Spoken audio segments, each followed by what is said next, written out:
Hey, good afternoon, everybody. It is the start of our One, Two Trees PowerPoint webinar.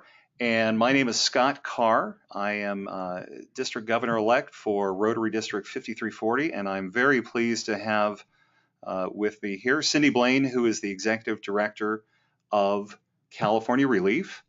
And we are going to be talking about trees.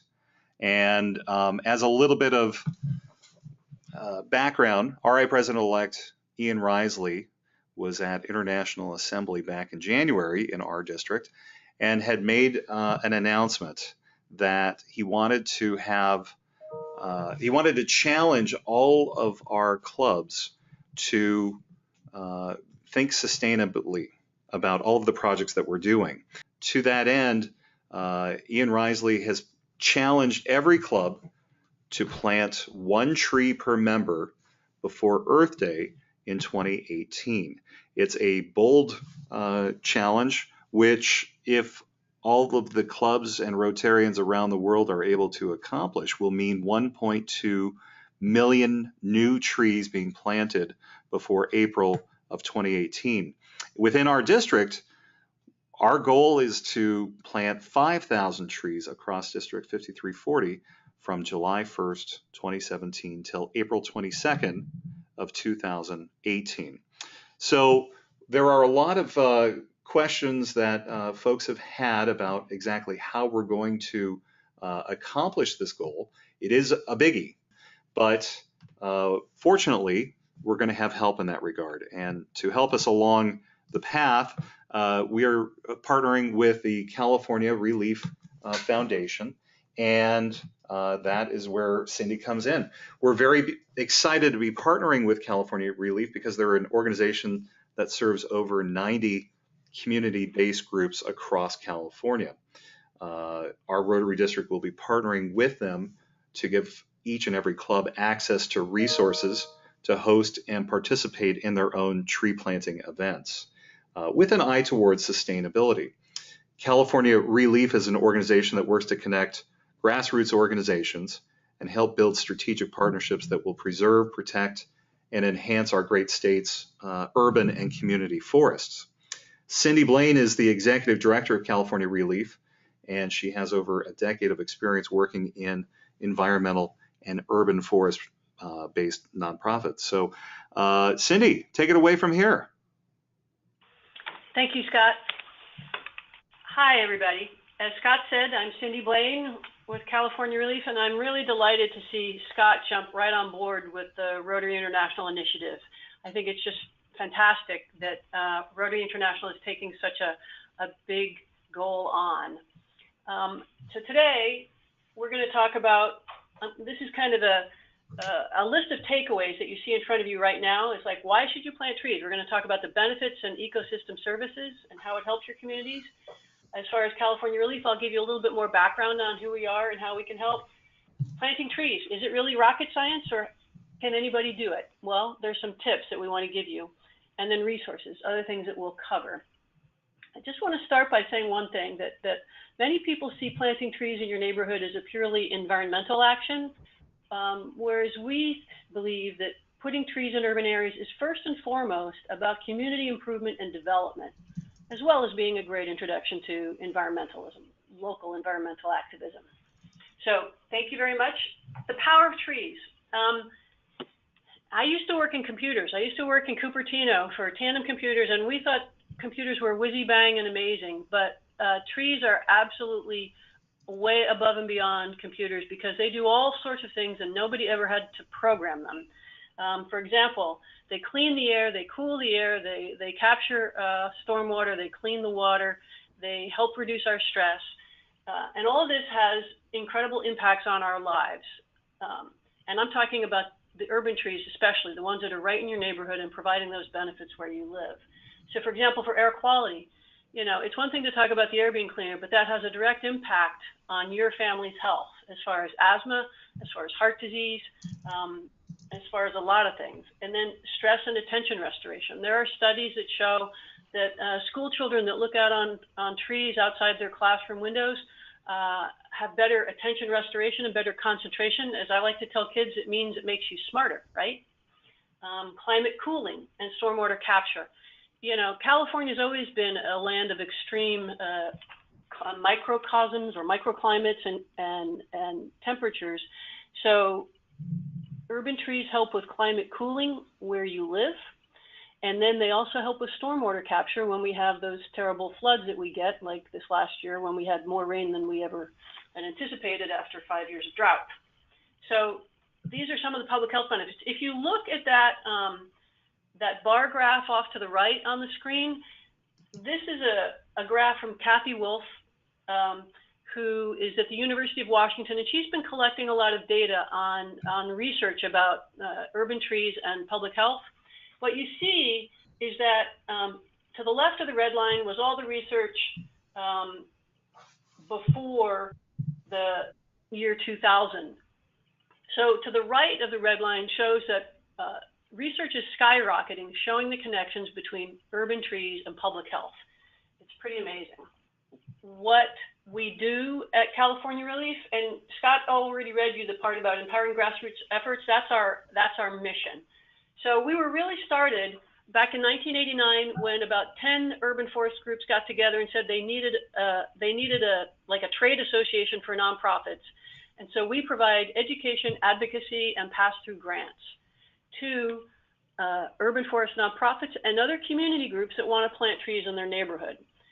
We do that by advocacy at the statewide level. We've been involved with the advocacy regarding cap and trade, greenhouse gas reduction emissions, and other types of grants. We are working to get grants into programs that are about urban greening so that they're not just all about trees. Trees are interwoven into so many aspects of life that they should be part of the other infrastructure grants that come out. Statewide network member organizations. As Scott said, we have 90 to 100, and that number is growing. And then, but within your district, we have 3 to 7 groups. So this should be familiar to you. This is a map of your Rotary district. So you have 65 organizations, I believe, or clubs, I believe. If you keep going, you'll see that we don't have quite as many. We have 3 to 7, and most of them are clustered closer to San Diego. We do have one in Fallbrook. Next slide, please. The next thing I wanted to talk about was about planting trees and how hard is it. Really, when you're considering how to plant trees in your neighborhood, there are a couple things you have to think about first. And you're going to hear me hammer on maintenance. And that's because you all are in the southernmost part of California and you have some of the lowest levels of rainfall in the state. In talking to our local nonprofits, the major concern or drawback or barrier to be surmounted when you figure out where to plant your trees is you need to find a place where the tree will be watered and cared for. You know, I'm in Sacramento, and at one point we said, well, if you just hand water a tree up here for 3 years, after 3 years, it'll be able to exist on its own. You won't have to water it anymore. But that's Sacramento, and we get 20 inches of rain usually per year.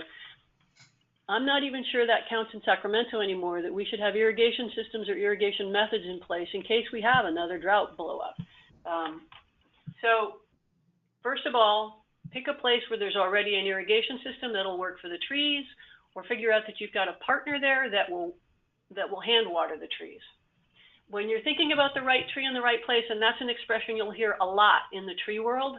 For example, you don't want to put a really big tree under the power lines. PG&E spends a lot of time and money talking about that, and I suspect you guys are you're in San Diego gas and electric country, so that they talk about that a lot for you. You need to figure out how big the tree will get. That will influence, number one, how big a space you need. If you're planting it along the street, you have to have enough dirt so that the tree will thrive, because you won't get the benefits from trees unless it's a bigger tree, really. Crepe myrtles are very nice in certain areas, but the big trees give the most benefits. And I say the next item is community interaction, fruit, seed pods, kids. That's another consideration when you're planting trees. Is there going to be fruit that falls off the tree, and is that going to fall on grass because it's in a park near a community garden, or is it going to fall on a sidewalk? Are there going to be seed pods that can upset elderly people who are walking by, such as if you have a, we call it the sticker bomb from the liquid amber tree? Kids, if you're going to plant trees in the schoolyard, you have to consider the fact that kids will sometimes interfere with trees, and so sometimes we have to plant or install more stakes around the trees. These are the kinds of things you need to be considering when you're figuring out where to plant the tree. And lastly, reiterating again, for the best possible benefits, the bigger the tree, the more benefits. So a bigger tree provides almost 50 times the amount of air quality benefits, the storm water capture benefits, all of these things, and certainly greenhouse gas sequestration in the trunk of the tree. All those things happen with bigger trees. Then you're considering having projects. We're going to make sure that you're in touch with Tree San Diego, and that list should be coming up soon. But these are some of the possibilities. Parks, and you can talk to your city personnel about parks. They often have a volunteer program, or they have some kind of a program where you can come out and plant trees with them or take care of trees. Business districts. For Rotary International, that seems like a natural fit. Sometimes we do hear from businesses that they don't want trees in front of their property because it can block the signs. I think we have to get more creative about how we handle that, because research shows that business districts that have trees are more appreciated by their clientele. The studies, and this was also by Kathy Wolf, showed that customers stay longer and they travel greater distances to get there, and then they spend more time. They spend 9 to 12% more time at a nicely landscaped business district. Community orchards. There's a large movement for community gardens throughout California, and part of that is community orchards, where it can be somewhere nearby in the park, and it's a great place because then the fruit will fall on the ground and nobody will slip on it versus on a sidewalk. Schools. Shading play structures so that kids can play on it in the summertime is a real gift. I don't know how many of us have seen play structures that are just out there and in a bunch of hot blacktop and no kid is playing on it. Sports field is another one. The California Department of Public Health wanted to start a project years ago to shade sports fields because they were worried about ultraviolet rays and skin cancer. So, now what we see is we see a bunch of moms bringing out their pop-up tents and standing under those, but it would be a lot cooler and more pleasant if there were a few trees. College campuses. College campuses usually have fairly good tree planting programs that you can maybe partner with. Churches, again, what we like about these particular kinds of projects is that there's somebody there that you can work with and say, after we plant the tree with you, you will take care of the tree. Churches themselves have sustainability and stewardship ethics that make them great for tree planting. This next one, Rotary Partners properties. I don't mean the properties of the Rotary businessmen. I mean perhaps groups that you've worked with in the past. If, for example, you're partnering with an organization in your town, maybe it's a homeless shelter, maybe it's a school that you're working with the kids. Somebody that you're already working with and spending time, it seems to me that that would be a good place for you to plant the trees, because you will be connected, you will see it on a regular basis, it'll be easier to take care of. And again, wherever the trees will be watered and cared for. Okay, so now we're getting into the resources section, where I wanted to give you some live links. On our website at californiarelief.org, there's a network and then there's a map, and that'll show you where everybody is and how their contact information. The other thing that we have, to actually surf around about the network, you can kind of see this on the screen, but at the very bottom where it says ReLEAF Network and you see network members A to N and it says Amigos de los Rios in red, you can literally go to that and click on that and it'll take you to Amigos' website. You don't really want to go to Amigos' website, you want to go to Tree San Diego's, but they're farther down on the screen. And that way you can read up on what the different nonprofits are doing to see what their activities are. Some of these nonprofits provide a lot of resources as well. Okay, so within District 5340, several of these are not as likely a partner. The three that I think are the best partners right now are Coronado Street Tree Committee is actually part of the City of Coronado, and you could work with them because I know you have a Coronado club. Fallbrook Land Conservancy is one of our more traditional and long-standing nonprofits, and I know you have a club in Fallbrook. Friends of Balboa Park is active, obviously, in Balboa Park. The Professional Tree Care Association and the Forest Advisory Board aren't so much active in communities. They're more of a higher level kind of partner. Tree San Diego is probably for anybody who's not in Coronado and Fallbrook, I would recommend contacting Tree San Diego because they cover San Diego and Imperial counties, which is the largest part of your club's coverage. The Urban Corps of San Diego is a great group, but they don't tend to work with volunteers. They tend to have the youth plant their trees. Other and this should have been planting partners, Balboa Park Conservancy, they're not a network member, but they work with Tree San Diego quite a bit. Again, city parks departments, high school environmental clubs might be another group to see if they're already doing planting activities, Girl Scouts, Boy Scouts. And then I talked about college campuses earlier. UC San Diego is a Tree Campus USA, which is a designation by the Arbor Day Foundation. In addition to doing Tree City USAs, which is kind of the designation where you have done certain things to bring your city up to a certain caliber with respect to urban trees, such as you spend a certain amount of money on maintenance, and you also have a education activity, that sort of thing. Tree Campus is new, but UC San Diego is one of the first to do it. On our website, because our role, in addition to providing education, advocacy, and pass-through grants to existing members, is to encourage new groups to plant trees. So we have quite a few pages that talk about selecting, planting, and caring for trees with links embedded in these same pages. And then to learn more about the benefits of trees, which I went over very briefly, you could go to Why Trees.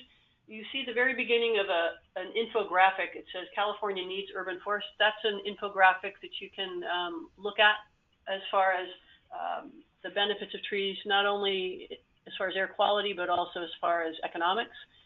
And also at Why Trees, as you scan through the pages, there'll be another flyer talking about the power of trees and what all the benefits are in more detail than I've given you here. Thank you for making your communities greener and healthier with trees.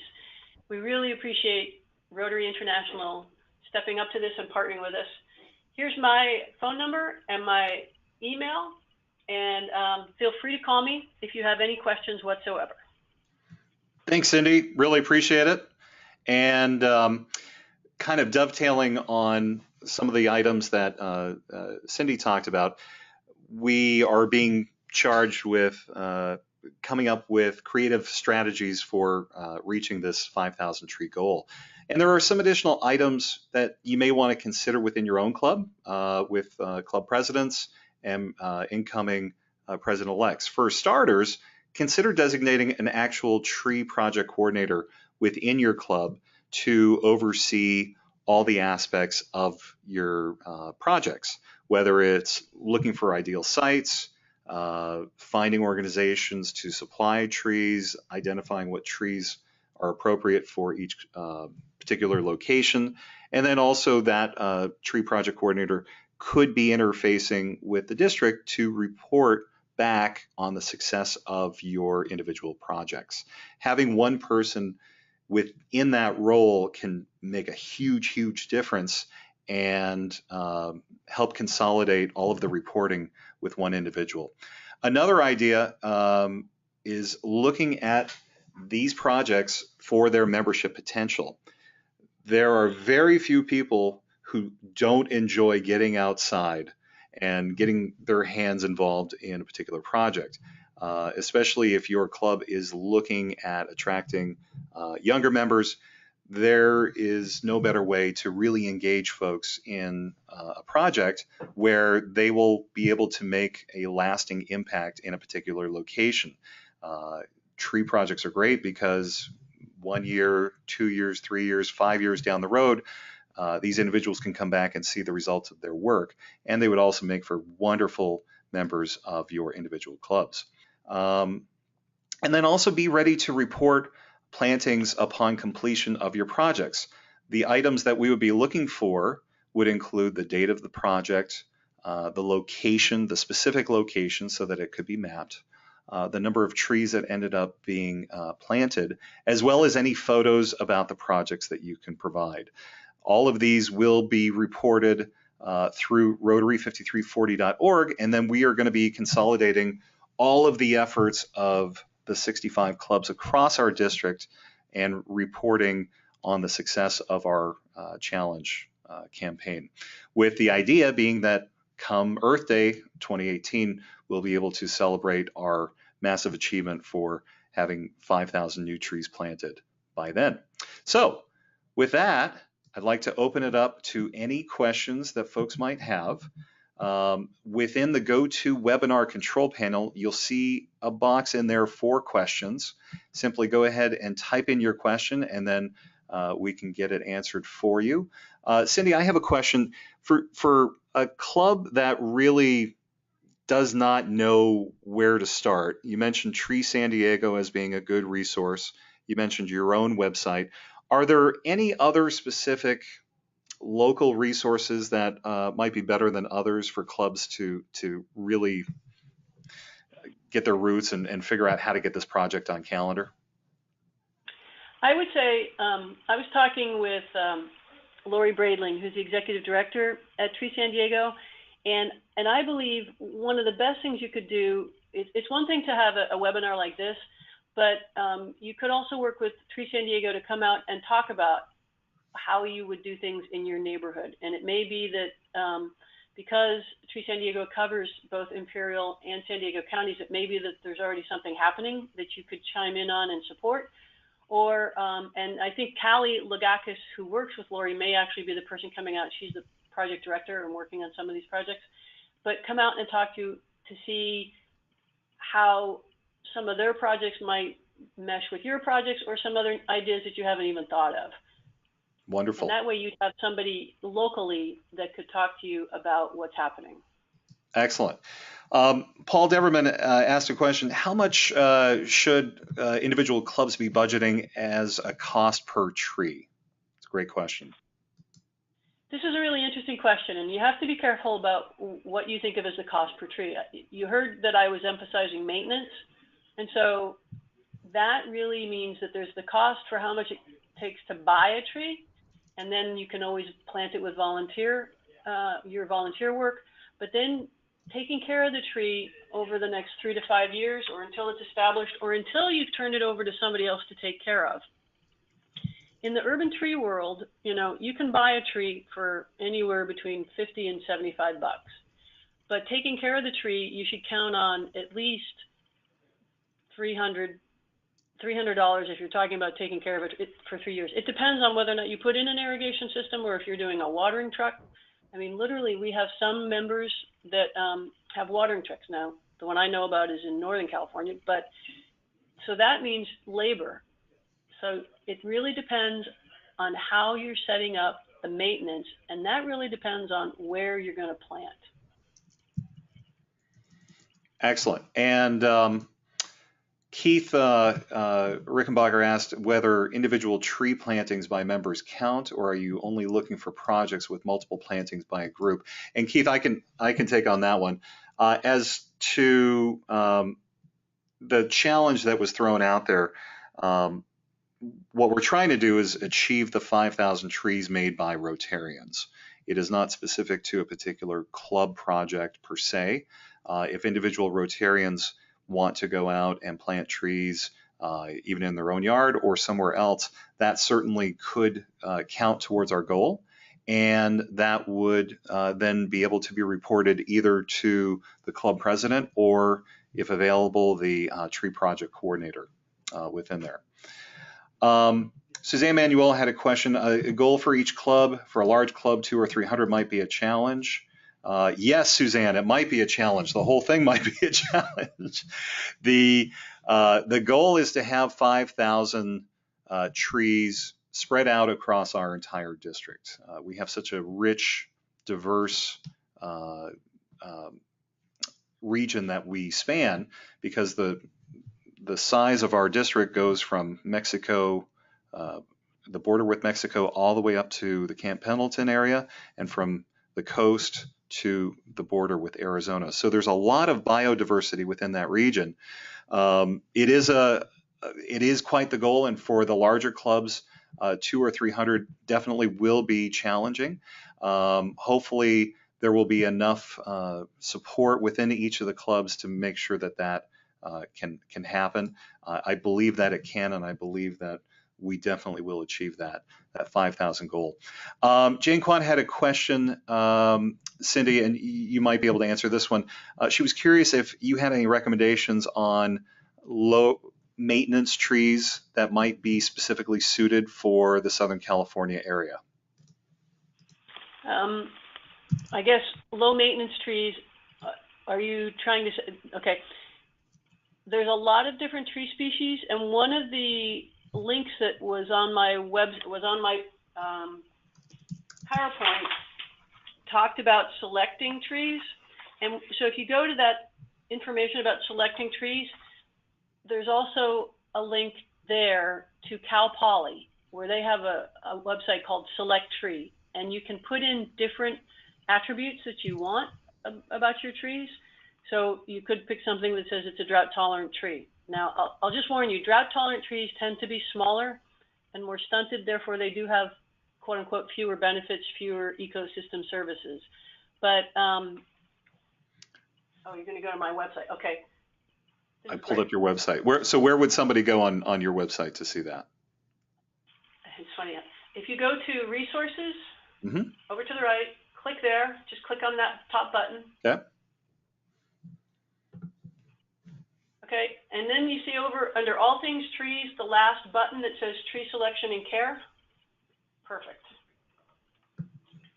So Select Tree, right there at the beginning.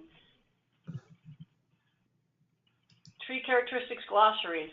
You can literally get into it in quite some detail as you go down into this tree characteristics. And it will do it by region.